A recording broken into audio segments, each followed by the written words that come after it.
বিদ্যালয় মূলত এখানে 4টি প্রতিষ্ঠান রয়েছে, প্রাইমারি, ভোকেশনাল। উপজেলা নির্বাহী অফিসার আমাদের পত্র কোটালীপাড়ার সমস্ত রাসমিয়া রহমান,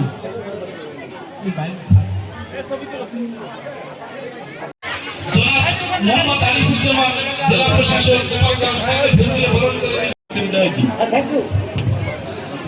ধন্যবাদ।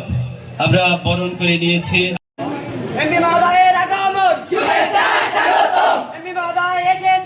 বিশেষ অতিথি সম্মানিত পুলিশ সুপার জনাব মোহাম্মদ হাবিবুল্লাহ মহোদয়। এই উপলক্ষে অনুষ্ঠানে উপস্থিত আছেন এই কোটালীপাড়া টুঙ্গিপাড়া সহসভাপতি সাবেক বিবি ভাইকুজ্জামান ভাই, বিদ্যালয়ের নবগঠিত ক্যাডার কমিটির আজকে আলোচনা। এলাকার মানুষের মধ্যে একজন গণমানুষ নেতা পরিণত হয়েছে।